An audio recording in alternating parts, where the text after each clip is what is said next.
Hi friends, आप देख रहे हैं आपका अपना यूट्यूब चैनल एग्जामदीप। और आज बात करेंगे हम हिस्ट्री, और हिस्ट्री में भी दिल्ली सल्तनत काल पे बात करेंगे। तो इससे पहले एक इम्पोर्टेंट अनाउंसमेंट है कि भाई जो आप जो वीडियो को है ना ये नहीं करते, लाइक नहीं करते और चैनल को सब्सक्राइब नहीं करते। इतनी मेहनत की जाती है वीडियो बनाने में बहुत ज़्यादा। तो उम्मीद करता हूँ भाई जो प्रॉब्लम है आपको मेरे को नोट डाउन करके जो करके बताए, या फिर व्हाट्सअप करे। जब मैंने व्हाट्सअप का भी लिंक आपको शेयर कर दिया और आपका टेलीग्राम का भी है तो फिर कर सकते हैं। ये जो सारे एग्जाम के पॉइंट ऑफ व्यू से बहुत ज़्यादा इंपॉर्टेंट क्लास है, चाहे लेखपाल है, चाहे यूपी टेट, चाहे सी टेट आपका, और यूपीएससी, और तुम्हारा ये जो बिहार जो स्टेट पीसीएस है, यूपी पीसीएस है, उत्तराखंड अभी गया उत्तराखंड मेंस के लिए। तो सभी जो इम्पोर्टेंट है, बहुत अपने आप में बहुत इंपॉर्टेंस रखती है। तो देखते हुए चलना है और समझते हुए चलना है। जो बहुत सारी जो क्यों का आंसर मिलेगा आपको, तो वीडियो को लाइक करें और चैनल को सब्सक्राइब कर लें। वो और आपकी जो है ना जो क्लासेस स्टार्ट हो गई हैं, यदि जिसको एडमिशन लेना है ले सकता है।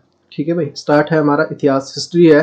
हिस्ट्री के दो जो हम तीन पार्ट में डिवाइड करेंगे, प्रागैतिहासिक काल, पाषाण काल, आद्य ऐतिहासिक काल, और यह इतिहास। और सिंधु घाटी सभ्यता से है, ये 1870 क्रांति से। तो हमारा जो स्टार्टिंग वाला है जो प्रागैतिहासिक काल का मतलब होता है जिसके बारे में हमारे पास कोई भी साक्ष्य नहीं है। हम समय के साथ विवरण के अनुसार उसको इतिहास को जानते हैं, बस समय के साथ विवरण के अनुसार।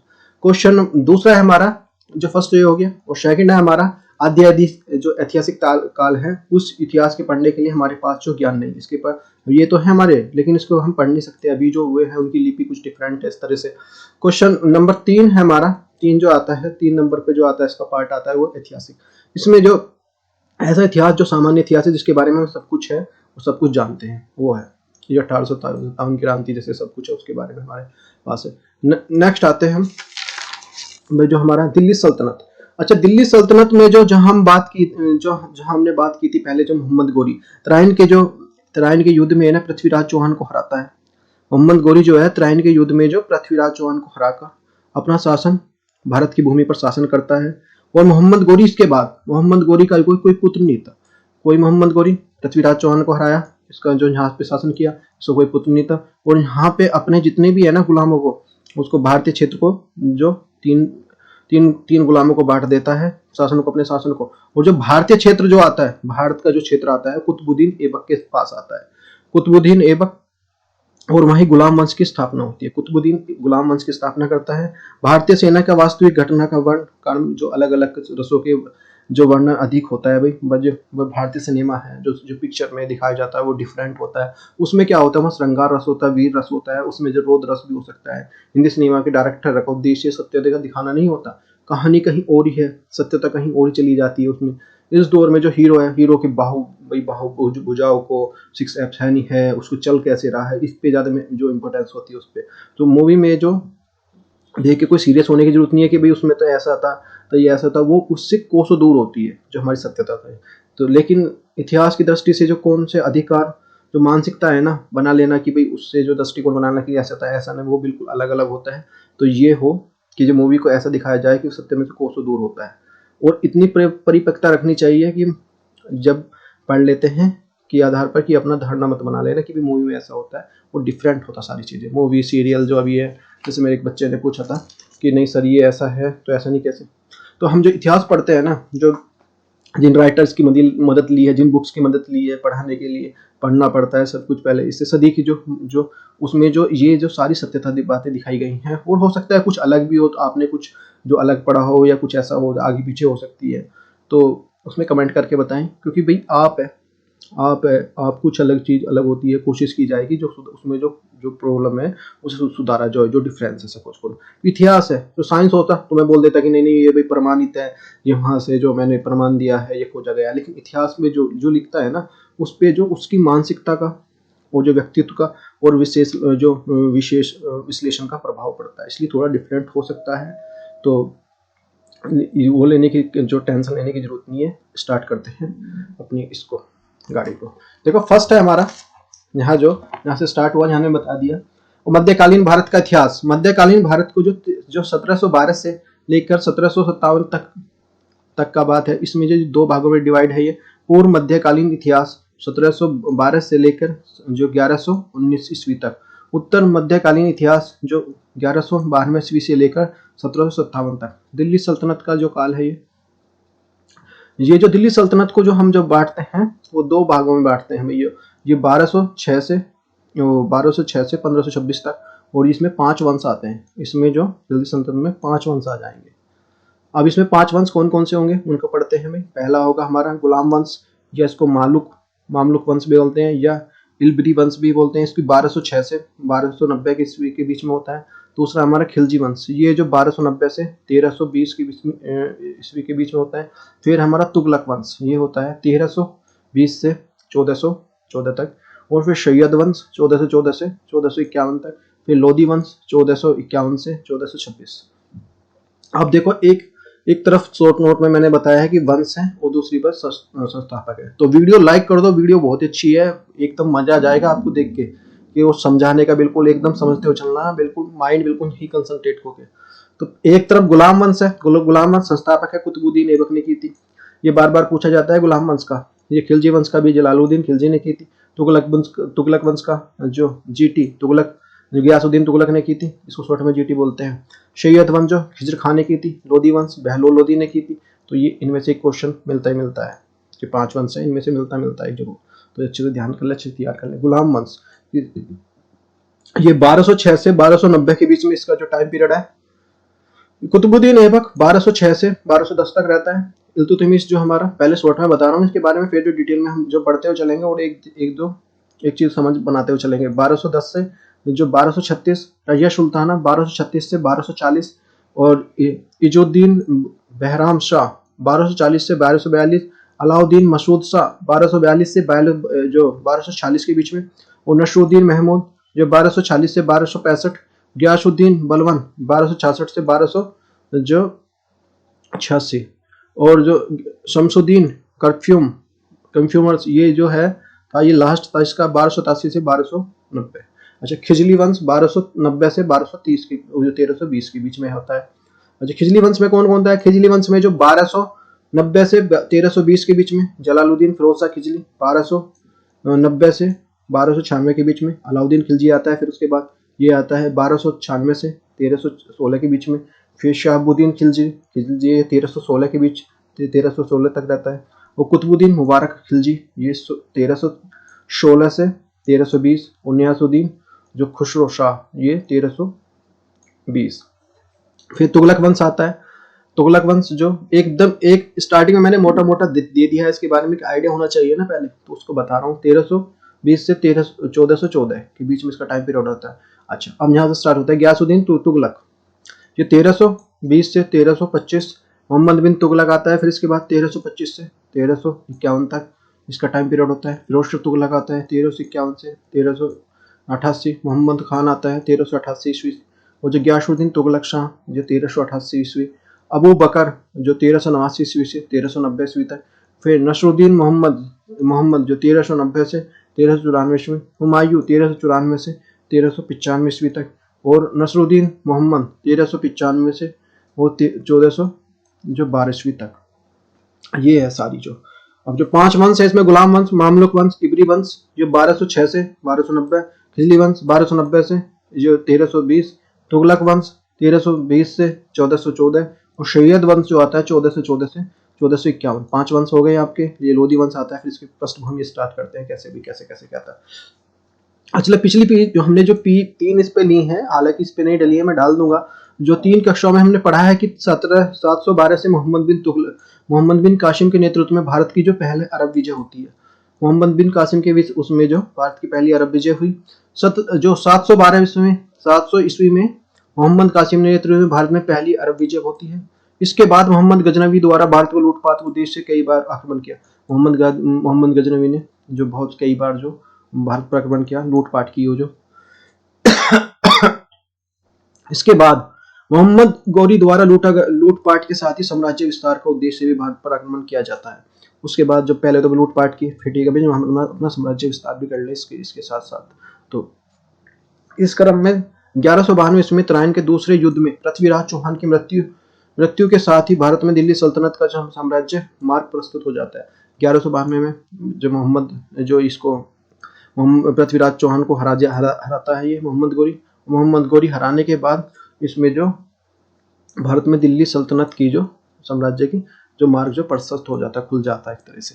मोहम्मद गोरी जो स्वयं भारत का जो स्वयं शासन नहीं करता, मोहम्मद गोरी यहाँ पे भारत जो खुद शासन नहीं करता, अपने निष्ठावान गुलाम कुतुबुद्दीन ऐबक को भारत की सत्ता सौंप कर वापस लौट जाता है, क्योंकि इसके पुत्र तो था नहीं, मैंने भी बताया कोई भी। तो यहाँ पे अपने जो गुलाम कुतुबुद्दीन ऐबक को जो अपना राज्य सौंपा वो चला जाता है। कुतुबुद्दीन ऐबक दिल्ली द्वारा सल्तनत में गुलाम वंश की स्थापना होती है। यह क्रम 1290 तक चलता है।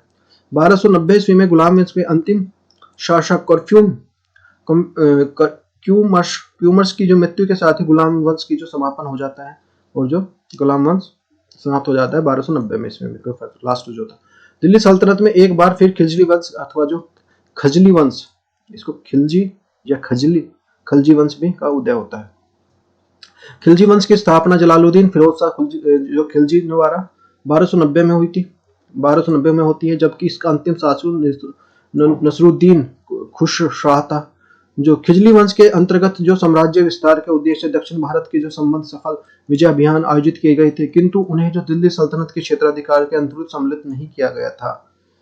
अतः 1320 में ईस्वी में गाजी मलिक के साथ हुए युद्ध में जो नसरुद्दीन खुसरो जो शाह पराजित होकर मारा गया। गाजी मलिक को गयासुद्दीन तुगलक के नाम से दिल्ली की, ये जो है हमारा गाजी मलिक जो गयासुद्दीन जो तुगलक के नाम से जीटी के शॉर्ट में बोलते हैं, जीटी के नाम से तो दिल्ली की गद्दी पर बैठता है ये। इसके बाद दिल्ली सल्तनत के इतिहास में खिजली वंश समाप्त हो जाता है और तुगलक वंश हो जाता है। यहाँ पे खिलजी वंश समाप्त और तुगलक वंश स्टार्ट हो जाता है। तुगलक वंश के जो प्रारंभिक लगभग 70 वर्षों में सैन्य अपने जो प्रशासनिक स्थिति को मजबूत करना और जो गयासुद्दीन तुगलक का मोहम्मद बिन तुगलक के लिए फिरोज शाह तुगलक के लिए अपेक्षाकृत योग्य और जो सुल्तानों को शासन किया। देखो भाई, एक तो इसमें फैक्ट भी रहेंगे, दूसरी बात मैं कहानी सुना दूं, कहानी से कुछ नहीं है, थोड़ा सा कहानी भी रहे तो लेकिन एक फैक्ट वाइज जो बिल्कुल सही हो, नहीं तो आप मूवी भी देखते हो तो वो इससे काफी कोसों दूर है सच्चाई से, इसलिए समझते चले उसमें क्यों कैसे का आंसर नहीं मिलता। उसमें सिर्फ जो है भाई दिखा दिया कि नहीं भाई ये जो उसकी बाहू है, ये जो इसकी प्रेमिका है या हीरोइन है या हीरो है, उन पे ज्यादा फोकस रहता है, उसकी चाल ढंग डाल पे। इसलिए एक एक चीज को नोट करते हुए चले और अच्छे से समझते हुए चले, अपने नोट्स बनाते चलें, बहुत इंपॉर्टेंट है हर एग्जाम की दृष्टि से। किंतु 1388 में फिरोज शाह तुगलक की मृत्यु के बाद तुगलक वंश योग्य उत्तराधिकारियों के अभाव में कमजोर हो जाता है। यहाँ फिरोज शाह तुगलक की मृत्यु हो गई 1388 में, तुगलक वंश जो फिर यहाँ पे कमजोर हो जाता है उसके अभाव में। 1413 में पंजाब के सूबेदार खिज्र खां द्वारा सैयद वंश की स्थापना होती है। फिर यहाँ के बाद सैयद वंश आ जाता है। तो गुलाम वंश, मामलुक वंश, इबरी वंश, जो खिजरी वंश, ये जो तुगलक वंश, सैयद वंश, ये 5 वंश हमने पढ़ाए जो पहले। फिर आता है सैयद वंश 1414 से 1451 ईस्वी। सैयद वंश की स्थापना तैमूर लंग के सेनापति खिज्र खां द्वारा की जाती है। किसके द्वारा? तैमूर लंग के सेनापति खिज्र खां द्वारा की जाती है। वास्तुतः सैयद एक परिवार पर आधारित वंश था जो स्वयं को इस्लाम धर्म के संस्थापक मोहम्मद शाह पैगंबर का जो वंशज मानता था। ये जो अपने आप को मोहम्मद शाह का पैगंबर का वंशज मानता था कि भाई हम उस परिवार से उच्च कोटि का मानता था। ये उच्च कोटि सैयद वंश जो सल्तनत काल में शासन करने वाला एकमात्र शिया वंश था, जबकि जो शेष वंश सुन्नी जो शाखा से संबंधित थे। तैमूर लंग के बारे में देखते हैं। तैमूर लंग जो है 14वीं सदी का शासक था, जिसका जो साम्राज्य लगभग पश्चिमी एशिया, मध्य एशिया, भारत तक फैला हुआ था। तैमूर लंग द्वारा जैसी जो तैमूर राजवंशी स्थापना की गई और पैर से लंगड़ा होने के कारण, ये पैर से लंगड़ा था इसलिए इसे तैमूर लंग कहा जाता था। तैमूर लंग, तैमूर इस्लाम धर्म के अनुयायी था। सिकंदर तथा चंगेज खान की तरह जो वैश्विक विजय का महत्वाकांक्षी था। ये जो सिकंदर और जो चंगेज खान की तरह जो कि भाई मैं जो पूरा वैश्विक विजय, पूरा जो संसार पे विजय प्राप्त कर सकूं, इस तरह की इसकी महत्वाकांक्षा थी। अपने वैश्विक विजय के अभियान के तैमूर लंग के पश्चिम एशिया के लेकर भारत की सीमा तक अपने साम्राज्य का विस्तार कर लिया। इसने जो भारत सीमा तक अपने साम्राज्य का विस्तार कर लिया था पश्चिम एशिया से लेकर। इसके तैमूर लंग में भारत पर आक्रमण की योजना बनाई, किंतु इसके प्रमुख जो अधिकारियों ने तैमूर की इस नीति का समर्थन नहीं किया। तैमूर ने भारत की कि भाई यहाँ पे तैमूर लंग ने कि भारत पर आक्रमण करो, लेकिन इसके जो कुछ ये थे जो अधिकारी थे उन्होंने नहीं भी नहीं अभी करना तुम्हें ठीक नहीं है। जो बाद में तैमूर लंग ने कूटनीति का परिचय देते हुए अपने आक्रमण का उद्देश्य इस्लाम धर्म को प्रचार बताया। फिर ठीक है मैं ऐसे नहीं करता, मैं ऐसे नहीं निकल रहा, तो उसने कहा कि नहीं, मैं जो आक्रमण तो करनी था कि मैं जो मेरा अपना है ना इसमें इस्लाम धर्म का प्रचार कर रहा हूँ, जिसने इस तरह से यहाँ पे आक्रमण किया। तैमूर के जो प्रमुख सेनापति जो अधिकारी सहमत हो गए और जो 1398 और 99 में भारत पर आक्रमण किया कि भाई वैसे तो उन्होंने सीधी सीधी मना कर दी। अब उसने कहा कि नहीं, चाल खेली कि नहीं आप है ना, मैं इससे हम जो इस्लाम का धर्म वो करते हैं, जैसे भी देखा नहीं जाता किसी किसी उसमें मूवी में, ठीक है कि भाई बहुत सारी मूवी है कि कश्मीर में या इस तरह से कि नहीं वो जो इस्लाम को बताते हैं कि धर्म के नाम पे, तो धर्म को आड़ में लेके जो उकसा के वो करना, अपना जो राज्य स्थापित करना, इस तरह की बात थी। यह आक्रमण मुख्य जो सुल्तान तक क्षेत्र में केंद्रित था, मुल्तान के क्षेत्र तक था। यह आक्रमण के दौरान जो व्यापक शस्त्र लूट का निर्देश लोगों को हत्या की थी, इसमें जो व्यापक लूटपाट के निर्दोष जो बेचारे जिससे कोई मतलब नहीं वो भी मर गए इसमें। तो जो इसके बाद जो तैमूर लंग ने आगे बढ़ते हुए दिल्ली सीमा को पार तक पहुंचा और फिर यहाँ पे लूटपाट करते दिल्ली तक पहुंच गया था। इस दौरान पानीपत के क्षेत्र में तैमूर लंग की सेना जो तत्कालीन तुगलक सुल्तान महमूद के बीच में युद्ध हुआ। तैमूर लंग की जीत हुई और महमूद जो इसके सुल्तान महमूद के युद्ध में युद्ध हुआ और तैमूर जिसमें जीत गया, इसको हरा दिया था। सुल्तान महमूद अपनी जान बचाकर गुजरात की ओर भाग गया।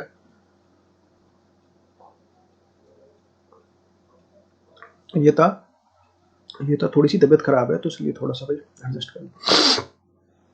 ये सुल्तान जो मोहम्मद था अपनी जान बचाकर गुजरात की तरफ चला गया। इसके बाद तैमूर लंग ने दिल्ली की ओर प्रवेश किया और जो व्यापक क्षेत्र में लूटपाट की और निर्दोष लोगों की हत्या की, साथ ही अनेक स्त्रियों के जो शिल्पियों के भी गुलाम बनाकर जो अपने साथ जो समरकंद ले गया और समरकंद में इमारतें बनवाई।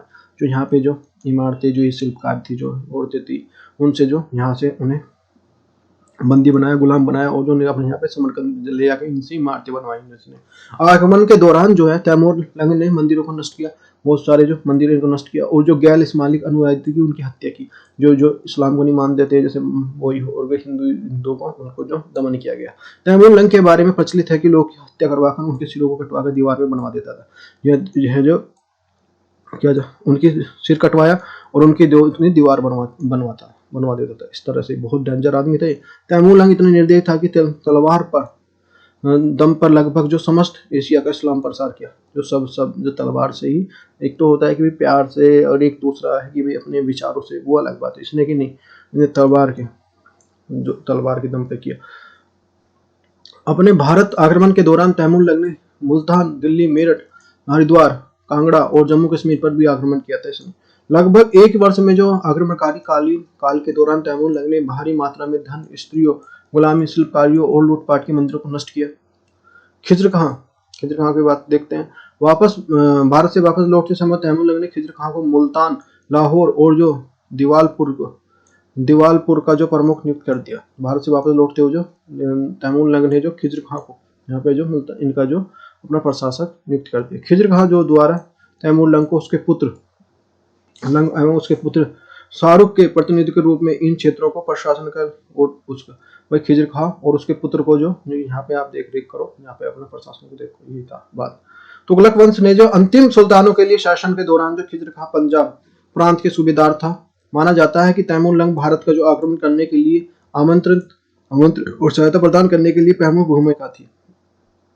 इसमें जो भारत पर आक्रमण का तैमूर लंग को भारत पर आक्रमण करने के लिए ये जो खिज्र खां जो इस पे जो चूंकि तैमूर लंग और जो खिज्र खां दोनों ही इस्लाम धर्म के जो शिया शाखा से संबंधित थे, जबकि जो तुगलक शिया सुन्नी से था। तो ये सुन्नी वंश का था और ये दोनों किससे वंश के थे, ये शिया से थे। अतः तैमूर लंग खिज्र खां के वैचारिक महत्व का स्तर पर एक रूपता थी, तो ये एक से थे।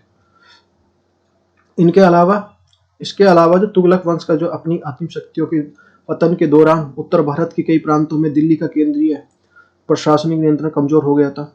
यहाँ पे केंद्रीय जो सेंटर पे कमजोर हो गया था। जब इस तरह के तुगलक वंश में जो अपनी शक्तियों के जो उसके पीछे कई कारण रहे हैं।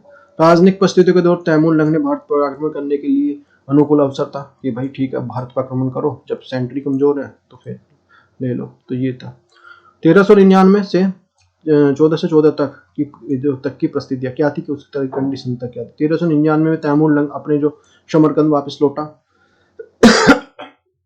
मुल्तान जैसे क्षेत्रों को प्रशासनिक खिजर खां नियुक्त कर देता है। इसके बावजूद 1414 में दिल्ली प्रशासन तुगलक वंश का नाम पर होता है।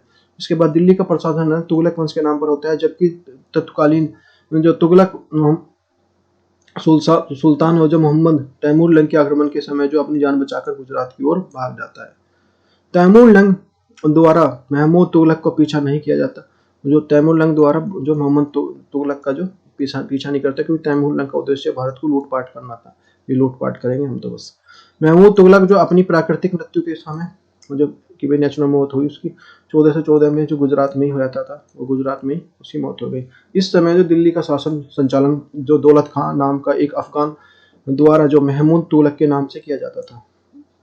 जो अफगान शासक था जो महमूद तुगलक के नाम से शासन कर रहा था। दौलत खां महमूद तुगलक का जो विश्वास पात्र था, उस सेना में उच्च पद पर आसीन था। ये महमूद खां का जो दौलत खां जो था, दौलत खां का ये जो महमूद खां जो विश्वास पात्र था और उस पर उच्च मतलब पोस्ट पे था। ये यहाँ पर 2 प्रश्न उल्लेखनीय। दौलत खां दिल्ली का सुल्तान क्यों नहीं बना, क्यों नहीं बनता, ये भी प्रश्न है। दूसरा हमारा खिजर खां जो मोहम्मद तुगलक की मृत्यु के बाद दिल्ली का सुल्तान क्यों बना, जबकि जो वह चाहता था 1399 में दिल्ली का सुल्तान बन सकता था। दौलत खां स्वयं दिल्ली का सुल्तान क्यों नहीं बना, इसके बाद में वास्तव में दौलत खां जो परिस्थितियां भी जो भली भांति परिचित था तत्कालीन की, उस टाइम की जो भली भांति परिचित था कंडीशन इस तरह की। एक तो तैमूर लंग जो पुणे जो आक्रमण का भय बना हुआ था कि भाई तैमूर लंग जो इतना शक्तिशाली हो गया था वो आक्रमण ना कर दे। तो दूसरी बात, दूसरा जो दिल्ली का सुल्तान बन जाता है तो नया तैमूर लंग से प्रत्यक्ष शत्रुता हो जाएगी, बल्कि जो उत्तर भारत में प्रांतों के द्वारा से विद्रोह संभावना बढ़ जाएगी कि उससे तैमूर लंग से भी शत्रुता बढ़ जाएगी। और दूसरी बात जो उत्तर भारत के जितने भी है ना प्रांत, उनसे जो हमारी जो इससे विद्रोह की वो भी अपना विद्रोह कर सकते हैं। इसके अलावा दौलत खां महमूद तुगलक का विश्वास पात्र भी था। ये जो विश्वास पात्र था तैमूर लंग की जो लूटपाट के कारण परिस्थितियां विद्यमान थी, उनकी जो आर्थिक स्थिति जो थी बिल्कुल क्षीण हो चुकी थी, बिल्कुल कमजोर हो चुकी थी, जर्जर हो चुकी थी। दिल्ली का वास्तविक सुल्तान जो भागकर गुजरात में शरण लिए हुए था। एक यही कारण था कि समस्त राजनीतिक, प्रशासनिक, आर्थिक और सैन्य शक्तियां वास्तविक दौलत खां के एक हाथों में थी। अतः जो सुल्तान बनने का कोई विशेष औचित्य नहीं था इसके। इन कारणों से दौलत खां ने स्वयं को सुल्तान बनाने के बजाय जो तुगलक सुल्तान के नाम पर ही शासन व्यवस्था किया कि भाई ठीक है, मेरे को शासन करने को मैं तेरे नाम पे कर लूंगा। इस तरह से खिजर खां दिल्ली का सुल्तान क्यों नहीं बना? खिजर खां दिल्ली का सुल्तान क्यों नहीं बना? यद्यपि खिजर खां ने तैमूर लंग की सहायता की थी, तैमूर लंग की इसने सहायता की, इन्वाइट किया था इसने, किंतु जो तैमूर लंग की क्रूरता और जो भली भांति परिचित था कि भाई कि भाई कितना मारता है, जो तलवार के दम पे कितना कट्टर है। क्योंकि तैमूर लंग द्वारा मुसलमानों के प्रति उतना ही निर्दयता प्रकट की जाती थी जितनी जो गैर मुसलमानों के प्रति।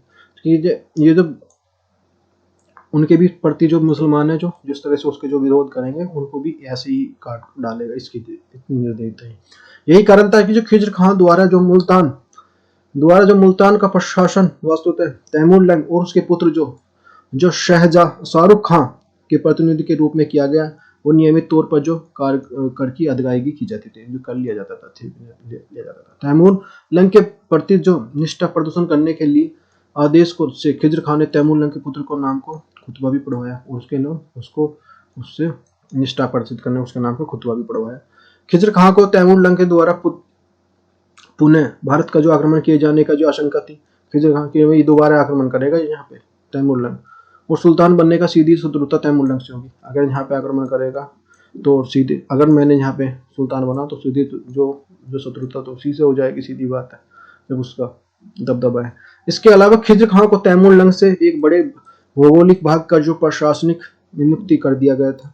वो दिल्ली सल्तनत के कारण जो खिजर खां को कोई भी भय नहीं था।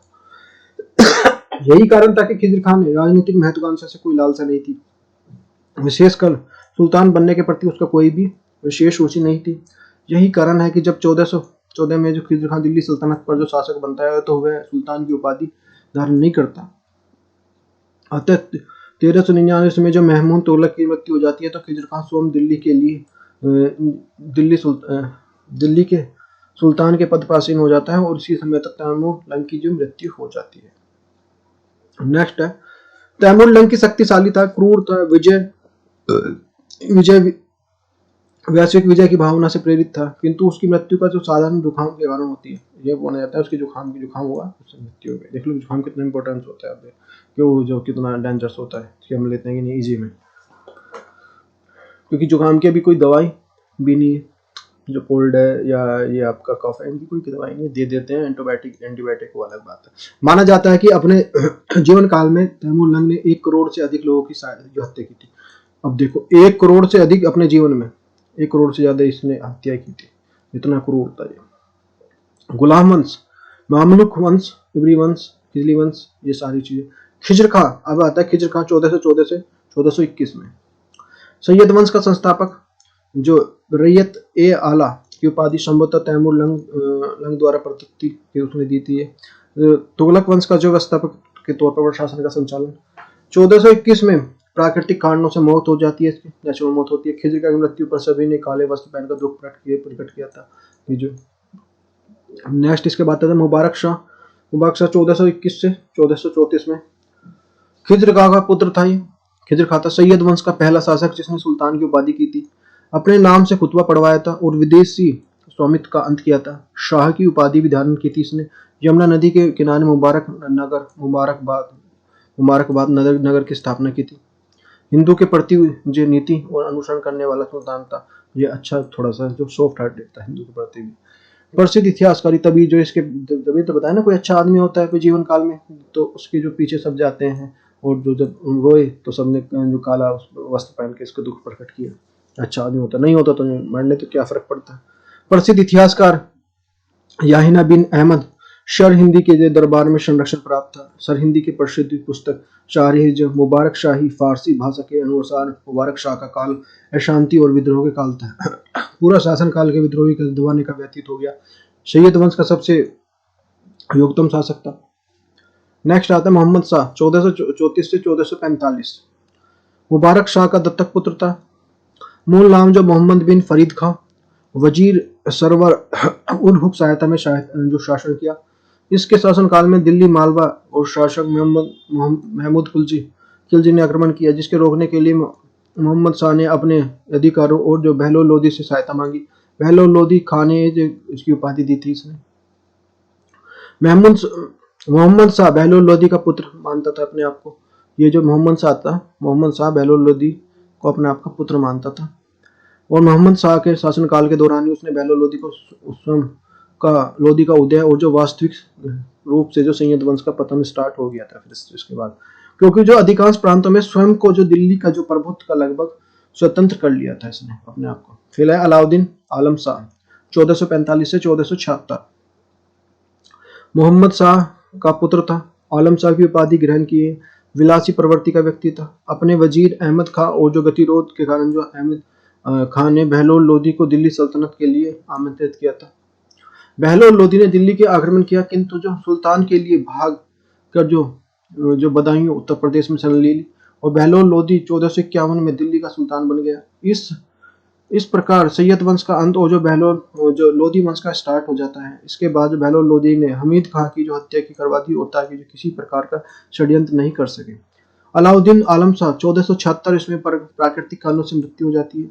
चूंकि आलम शाह अयोग्य और विलासी प्रवृत्ति का था, ठीक है ना, अतः जो बहलोल लोदी को जो इसके जो कोई खतरा नहीं था। बहलोल लोदी ठीक है, ये तो अयोग्य है, योग्यता ही नहीं इसके पास, विलासी है, इधर उधर की काम हो रहता है, शराब पी के उल्टा सीधा काम करना, तो ये सब इसी में, तो फिर वो क्या काम करेगा, किस काम का नहीं। इसी प्रकार जो बहलोल लोदी ने आलम शाह को समाप्त करने के लिए कोई ठोस प्रयास नहीं किया। ठीक है पड़ा रहने दो, ठीक है, जब कोई अपना आप ही बर्बाद है ये इस तरह से। इसके अलावा जो बहलोल लोदी का जो प्रमुख उद्देश्य जो दिल्ली का सुल्तान बनना था, और इसके कार्य में सफलता की प्राप्त हो चुकी थी, उसके लिए सफलता प्राप्त कर ली थी। 1451 में जब बहलोल लोदी दिल्ली की शासन में बैठता है, तो बदायूं में बैठे जो अलाउद्दीन आलम शाह को पत्र लिखा, और उसके महान पिता ने मेरे लालन पोषण किया है, मैं खुतबा अपने नाम कर हटाए बिना जो अपने प्रतिनिधि के रूप में कार्य कर रहा हूँ।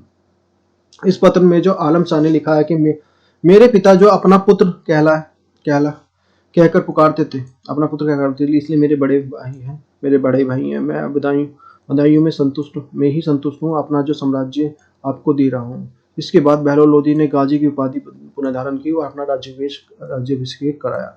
और तारीख दाऊदी लेखक अब्दुल्ला के अनुसार बहलोल लोदी सीधे सिंहासन पर नहीं बैठता था। ये जो इस पे बात चल रही है। अब कौन थे लोदी? मूलतः जो लोदी जो है, कौन थे लोदी? जो मूलतः लोदी अफगानिस्तान के सुलेमान पर्वतीय क्षेत्र के निवासी थे। भारत के मूलतः व्यापारिक उद्देश्य से आए थे यहाँ पे। जो हालांकि यह भारत कब आए इसके संबंध में प्रामाणिक जानकारी का अभाव है, किंतु जो है दिल्ली की सल्तनत पर भी भारत में आए थे, दिल्ली सल्तनत काल में ही भारत में आए थे। ये जो अफगानिस्तान के थे, व्यापार करने के लिए आए, जो ट्रेड करने के लिए आए यहाँ पे। और ये जो एक तरह से मानते हैं कि दिल्ली सल्तनत के जो काल था उसी में आए थे।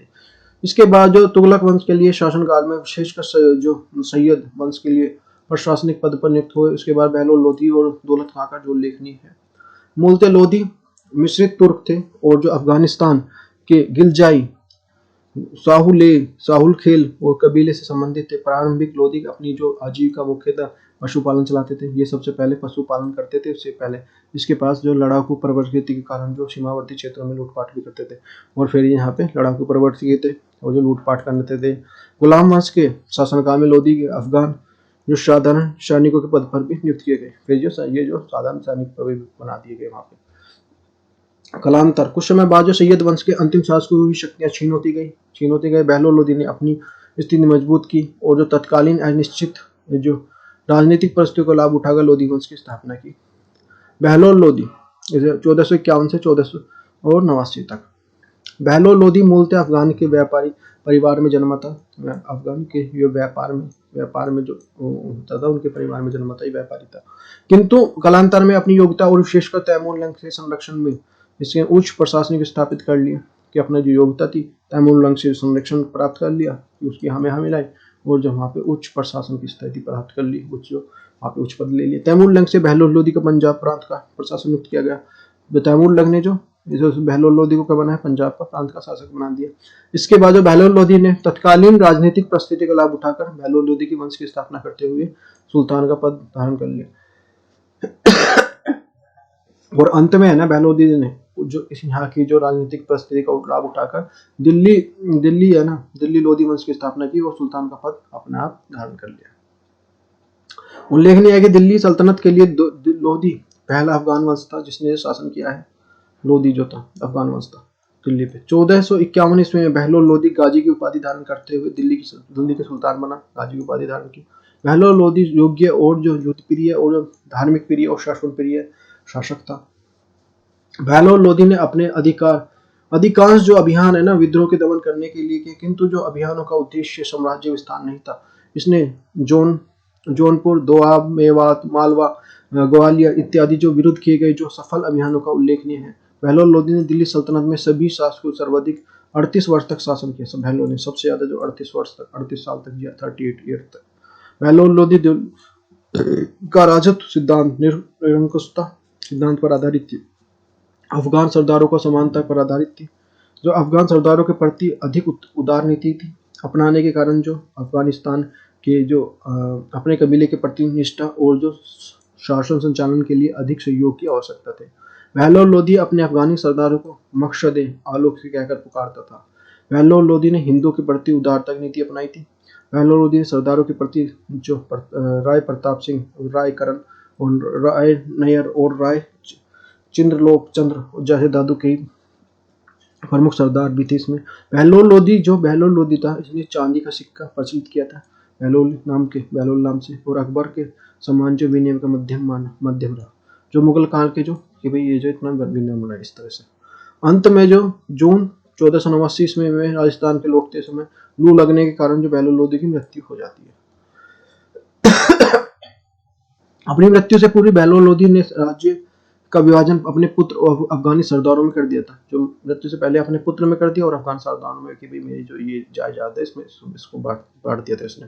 वस्तुतः साम्राज्य का विभाजन संप्रभु के न होकर जो एक प्रकार से राज्यपालों के अथवा जो शासन शासकों में किया था। इस प्रकार जो किया जा सकता था, बहलोल लोधी अधिक विकेंद्रीकृत रूप से जो प्रशासनिक व्यवस्था में संचालन के लिए व्यवस्था का प्रारंभ किया।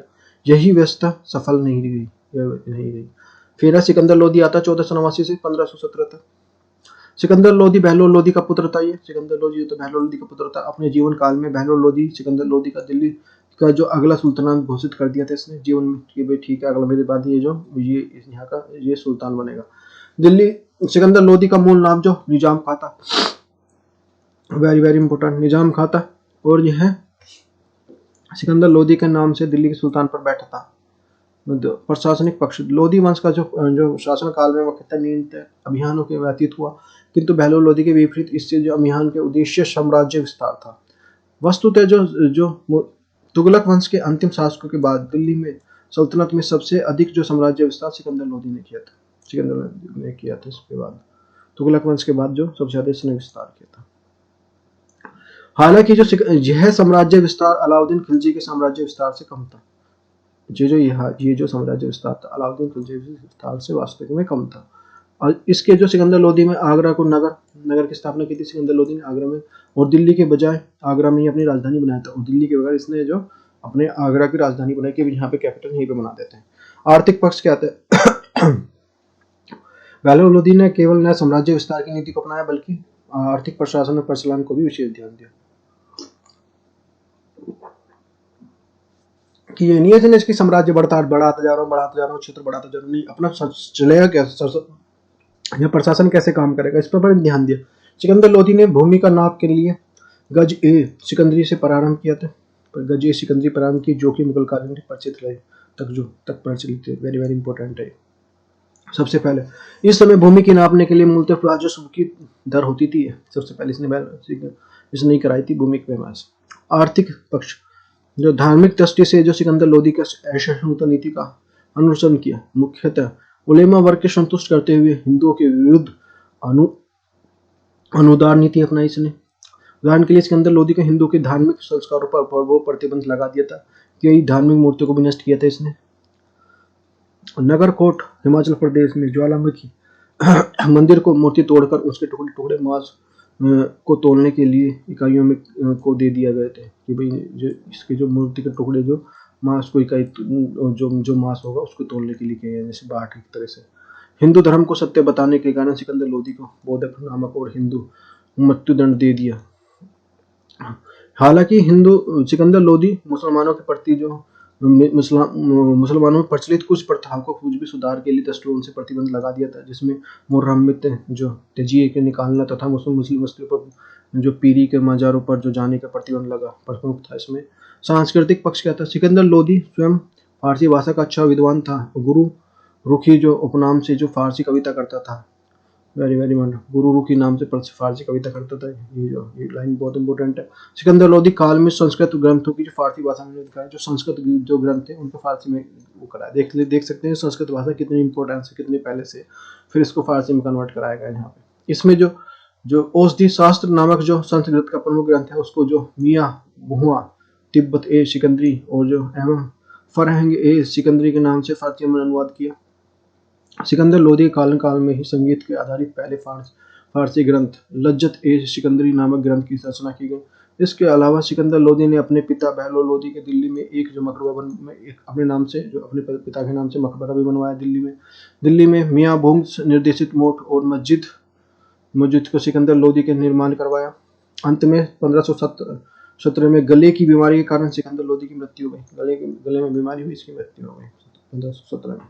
ये नेक्स्ट टाइम आ रहा है इब्राहिम लोधी 1517 से 1526 तक।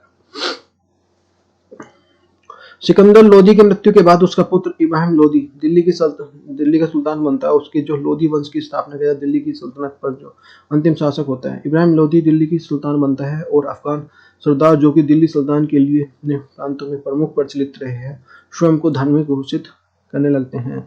अतः इब्राहिम लोधी ने सुल्तान को अपनी प्रमुख इकाइयों का नियंत्रण कमजोर हो जाता है। उदाहरण के लिए बिहार अफगान सरदार दरिया खां लोहानी स्वयं को प्रभु घोषित करता है और लोहानी मोहम्मद शाह के नाम से जो बिहार का स्वतंत्र बन जाता है। इसी दौरान राजस्थान के मेवाड़ के राणा सांगा द्वारा जो अपने आप को साम्राज्य विस्तार क्रम में दिल्ली की जो अभियान आरंभ कर दिया था। इसी प्रकार जो इब्राहिम लोदी काल में आंतरिक व्यवस्था को पतन प्रारंभ हो जाता है। इब्राहिम लोदी सबसे बड़ी राजनीतिक भूल यह थी कि सुल्तान बनने के बाद जो पुराने और अफगान सरदारों को प्रशासनिक पदों पर जो अपदस्थ कर दिए, किंतु जो अनुभवहीन और जो अविश्वास पात्र जो अफगानों को भी नियुक्त कर दिया था। तो ठीक है, जिनको अनुभव नहीं था उनको भी लगा दिया, और जिनको मान लिया, जिन पर विश्वास नहीं था, बिलीव नहीं था, जो एक तरह से उनको भी लगा दिया। तो दिक्कत तो आनी है। इससे पहले सरदार इससे पुराने सरदार जो वही बिल्कुल अनसेटिस्फाई हो गए, असंतुष्ट हो गए, और जो पंजाब के दौरान जो दौलत खान ने इब्राहिम लोदी के लिए चाचा आलम का प्रमुख थे। इससे दिल्ली दरबार में सुल्तान के विरुद्ध जो षड्यंत्र भी प्रारंभ हो जाता है, और अंत में जो असंतुष्ट जो दरबारों को भारत के नियंत्रण के लिए जो आमंत्रित किया जाता है। पानीपत के प्रथम युद्ध में 1526 से इब्राहिम लोदी की मृत्यु हो जाती है। फलस्वरूप दिल्ली की सल्तनत की लोदी वंश का पतन हो जाता है और भारत में नए वंश की मुगल वंश की स्थापना होती है इसके बाद। अच्छा भाई, टर्मिनोलॉजी समझते हैं। दीवाने विरासत समझ लेते हैं कुछ जो आए हुए। जो राजस्व विभाग है, दीवाने विरासत का अध्ययन वजीर ए प्रधानमंत्री होता अथवा प्रधानमंत्री। दीवान ए तौफीद, यह सीमित अधिकार होता है, सुल्तान के आदेश के बिना किसी महत्वपूर्ण विषयों पर निर्णय लेने में सक्षम होता है। वजीर ए तफदीब, यह सीमित अधिकार होता है, यह राजकीय नियमों को लागू करता है और कर्मचारियों के लिए सावधानी नियंत्रण कर रहता था। मुशरिफ ए मुमलिक, यह माल लेखाकार आय लेखा जोख करता है और नजारिया नामक अधिकारी का सहायता होता है। मुस्तफी ए मुमालिक, यह माले का परीक्षक होता है, जो आज के समय में क्या है वो उस तरह का होता है। मुसारिफ ए मुमलिक द्वारा किए गए जो लेखा जोखा का जांच करता है, ये खजीन कोषाध्यक्ष। दीवान ए अर्ज, स्थापना बलबन ने की थी इसकी, जो अहमद विभाग का पहला अध्यक्ष होता है, जो विभाग के अध्यक्ष के आरिजे मुबालिक कहा जाता था। विभाग में प्रमुख कार्य के लिए सैनिकों को भर्ती करना, सैनिकों तथा घोड़ों के लिए हुलिया रखना और जो सैन्य परीक्षण करना था। दीवान इंशा और दबीर खास, प्रमुख के जो घोषणाएं शाही घोषणा होती है, अभिलेखों के पत्रों को तैयार करना था। दीवान रियासतल, धर्म और कूटनीतिक मामलों में संबंधित विभाग के लिए सद्र नामक जो अधिकारी और विभाग का जो अध्यक्ष होता था। दीवान बरीद, गुप्तचर विभाग का, इसका जो अध्यक्ष बुरीद मुमालिक कहलाता था। दीवान ए कब्जा, न्याय विभाग कजा, दीवान कजा। काजी ए मुमालिक अथवा जो काजी ए कुजात विभाग का अध्यक्ष होता था। काजी ए मुमालिक न्याय विभाग के लिए अधिकारियों की नियुक्ति और जो न्यायपालिका के लिए संचालन कार्य करता था। सुल्तान के बाद जो न्याय का सर्वोच्च अधिकारी होता था ये सद्र ए सुदूर, ये धर्म और दान विभाग के लिए प्रमुख होता था। धार्मिक मामलों में यह सुल्तान का प्रमुख सलाहकार होता था। अमीर हाजिब, ये पदाकारी बारबक भी कहा जाता था। यह दरबार के दौरान साथ सोगत और रस्मों को देख करता था। यह मुसलमानों से मिलने के लिए वालों को जांच पड़ताल करता था, जो मुसलमानों से जो सुल्तान से मिलेंगे उनके लिए, सुल्तान से मिलने वाले। दीवान ए रियासत, इस प्रकार के लिए स्थापना अलाउद्दीन खिलजी ने बाजार नियंत्रण के लिए जो करने के लिए की थी। दीवान ए रियासत इंपॉर्टेंट है, आई हुई है, कई बार पूछी गई है। दीवान ए अमीर कोही, इस विभाग के लिए स्थापना मोहम्मद बिन तुगलक ने की थी। कृषि विभाग के लिए मालगुजारी व्यवस्था जांच हेतु तो इसका अध्यक्ष जो अमीर दीवान कोही कहलाता था। वकील ए दर, पद पर जो शाही महल और जो सुल्तान की व्यक्तिगत सेवाओं के लिए देखभाल करता था। दीवान ए बंदगाह, इस प्रकार का दास विभाग था। इसकी स्थापना फिरोज तुगलक ने की थी। विभाग के अंतर्गत जो अर्ज ए बंदगान और जो मजुमेदार व दीवान ए अधिकारी होते थे। दीवान खैरात, इस प्रकार की स्थापना फिरोज तुगलक ने की थी। इस विभाग के जनता और राजशाही लोगों की पुत्रियों के विवाह के लिए सहायता प्रदान करना था। ये भी इम्पोर्टेंट है। दीवान खैरात। दीवान इमारत लोक निर्माण विभाग के लिए स्थापना फिरोज तुगलक ने की थी। इस विभाग की जो इमारत खाना भी कहा जाता था इसको। इस विभाग की जो प्रमुख अधिकारी मीर इमारत होता था। इस विभाग का अनेक सरायों, नहरों, बांधों, मस्जिदों, भवनों, मकबरों और मस्जिदों का निर्माण करना था इसका जो उद्देश्य। दीवान ए मुस्तफ राज, इस विभाग का स्थापना अलाउद्दीन खिलजी ने की थी। इसका कार्य जो अतिरिक्त कार्य मात्रा में वसूले गए कर को हिसाब रखता था, जो ज्यादा जो वसूला जाता था। सर्जनदार, यह जो सुल्तान का अंग रक्षकों के प्रमुख होता था। अमीर ए मजलिस, यह सभाओं और जो दावतों के उद्योगों का प्रबंध करता था। अमीर ए आकुर, जो अशुशाला का अध्यक्ष होता था, जो घोड़े होते हैं। जो साल पील हत्सिब का अध्यक्ष होता था। अमीर ए शिकार, सुल्तान के लिए खेले गए जाने वाले प्रबंध का करता था।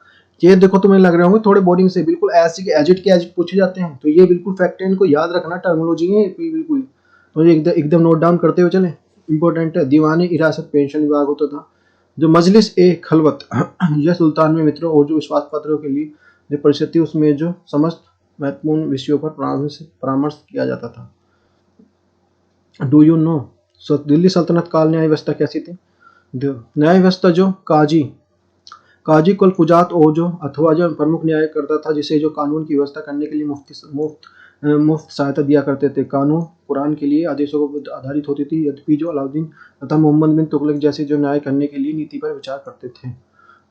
दंड विधान के लिए अत्यंत कठोर था। अपराधियों को अंग भंग और मृत्यु दंड देना भी आम बात थी। यहाँ पे भाई उससे अंग काट लिया या फिर उसका हाथ काट लिया, इस तरह से ये था, इसलिए डरते थे अपराध करने से। अपराध स्वीकार करने के लिए बल पर यातना का प्रयोग किया जाता था, के लिए कराने के लिए बल का प्रयोग किया जाता था।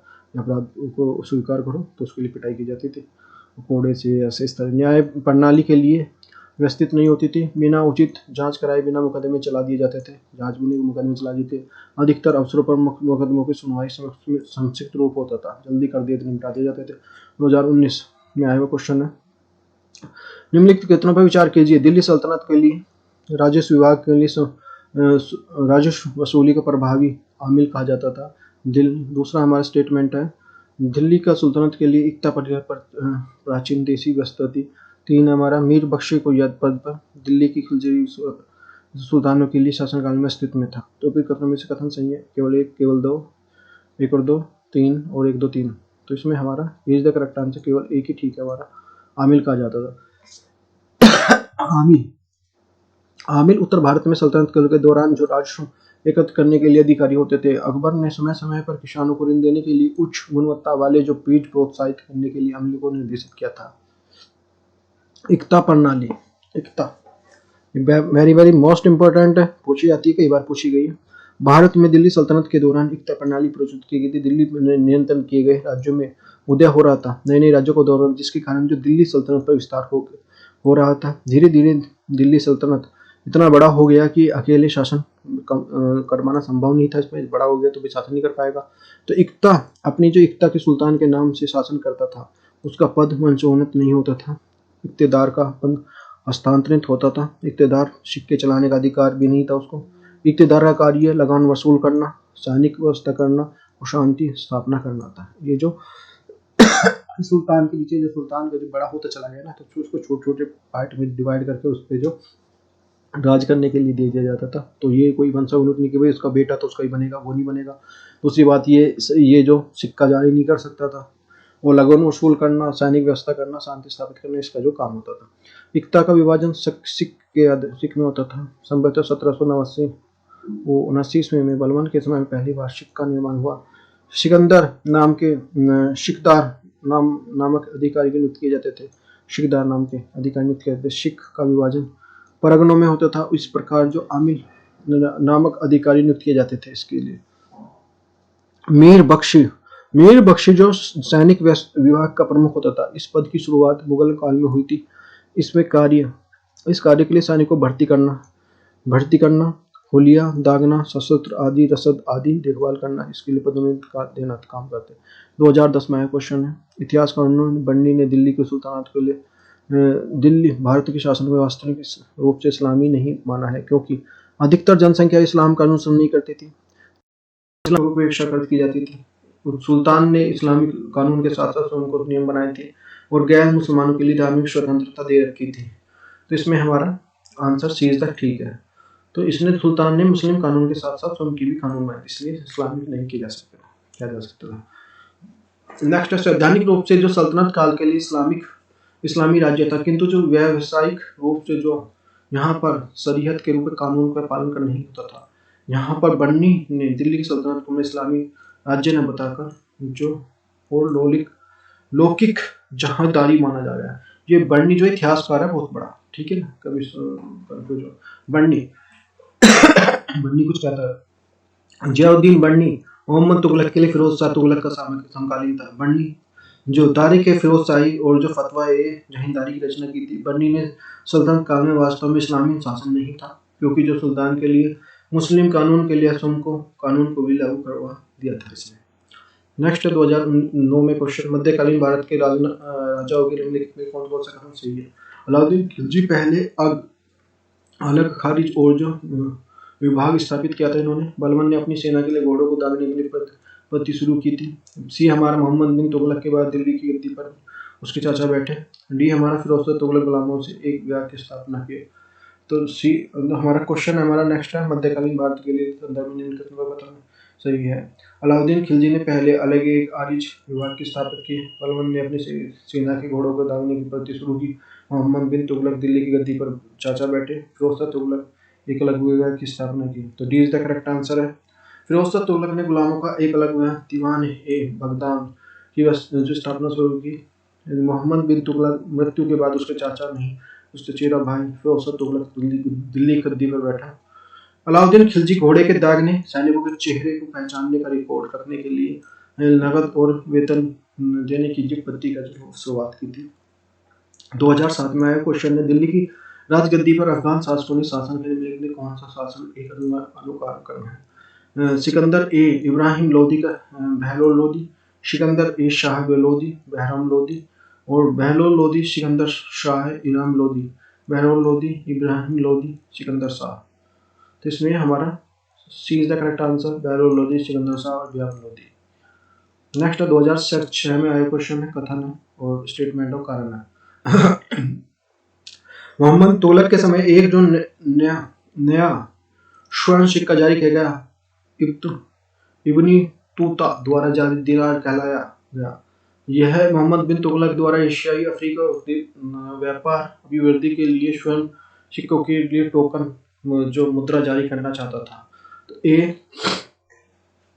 ए और दोनों ठीक है, आर ए तो स्पष्टीकरण नहीं है। ए और दोनों ठीक है किंतु आर ए का स्पष्टीकरण नहीं है। ए सही है किंतु आर ए का स्पष्टीकरण नहीं है। ए दोनों गलत है, नहीं है। तो इसमें कथन हमारा बी ठीक है हमारा, जो दोनों ठीक है, उससे स्पष्टीकरण नहीं है।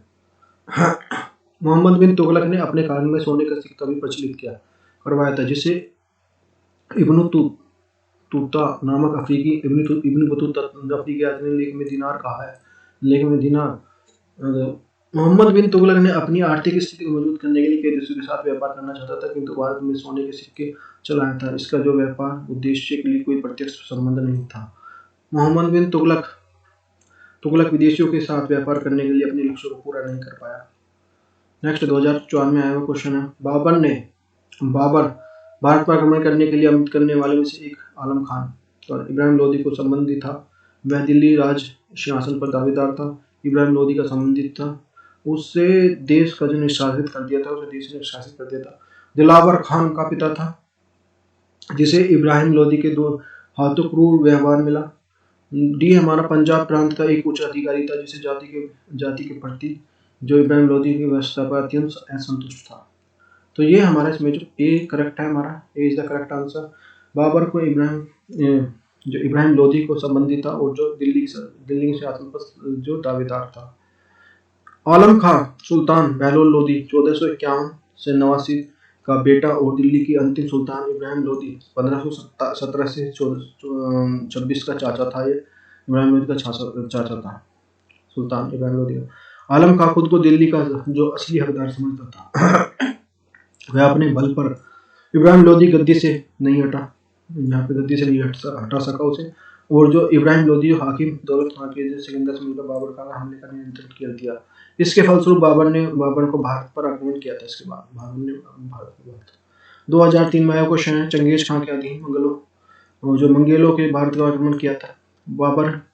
बलबन के शासनकाल में, फिरोज शाह तुगलक के शासनकाल में, इल्तुतमिश के शासनकाल में और जो मोहम्मद बिन तुगलक के शासनकाल में। तो ये हमारा सी इल्तुतमिश के शासनकाल में is the correct answer. Genghis Khan ने नेतृत्व में जो मंगेलों के इल्तुतमिश 1211 से 36 के बीच में शासनकाल में आक्रमण किया था। दरअसल चंगेज खान जो खंजिम सांस के पीछा कर रहा था, उसके चंगेज खान ने निजी कारणों से दंड देना चाहता था। जो खंजिम खारिज्म जो भारत की तरफ से भारत की तरफ भागा, वो पीछे करते करते चंगेज खान भारत में आक्रमण किया। चंगेज खान ने भारत को जो ज़्यादा अंदर तक नहीं गया आया, क्योंकि जो तत्कालीन इल्तुतमिश को जो ख्वाजी को शरण देने से मना कर दिया था इसने, जो इल्तुतमिश ने। भारत पर मंगेलों का आक्रमण हुआ था। दिल्ली सल्तनत काल के दौरान कई बार मंगेलों ने भारत पर आक्रमण किया। आक्रमण के दौरान मुख्य जो भारत में लूटपाट करना होता था। पहला जो मंगोल जो आक्रमण भारत की इल्तुतमिश के शासनकाल में 1221 में हुआ था। चंगेज खान ने किया था, किंतु जो लूटपाट का उद्देश्य नहीं था, इससे लूटपाट नहीं करना था इससे। इसके बाद जो 1779 ईस्वी में एवं जो 1285 में बलबन के काल में मंगेलों ने भारत पर लूटमाट और जो उद्देश्य से दो बड़े जो सफल आक्रमण किए। जलालुद्दीन खिलजी भारत का पहला शासक था जिसने मंगेलों को पराजित किया। जलालुद्दीन खिलजी जो पहला भारत का शासक था जिन्होंने इसने मंगेलों को पराजित कर दिया था। अलाउद्दीन खिलजी शासन काल में मंगेलों ने भारत पर सबसे अधिक जो आक्रमण किए, किंतु भारत आक्रमण में मंगेलों में सफल नहीं सबसे, लेकिन ये जो मंगेल है भारत पर आक्रमण करने में सफल नहीं है। इस दृष्टिकोण से अलाउद्दीन खिलजी के शासनकाल में सबसे अधिक सफल रहा, तो इस खिलजी ने इनका जो दमन किया था। तो ये हुई भाई वीडियो आज की, जो दिल्ली हमारा सल्तनत काल खत्म हुआ। यदि आपको वीडियो अच्छी लगी है तो वीडियो को लाइक कर दे, चैनल को सब्सक्राइब कर दे। मैंने एक समझाने की, जो बैलेंस करने की, जो एक बिल्कुल सही जानकारी देने की जो अपनी बात रखी है। हो सकता है आपके कुछ विचार हो, तो विचार अपने कमेंट बॉक्स में रखें। और जो भी है देखो, ये भी जितने भी फैक्ट्स बहुत इंपॉर्टेंट आई क्वेश्चन भी आपने मैं दिखा दिए, प्लस जो आपके जितनी भी जानकारी है, सारी जो फैक्ट्स है उसको नोट डाउन कर ले और अच्छे से समझ के चले। Thank you for watching, take care, bye bye.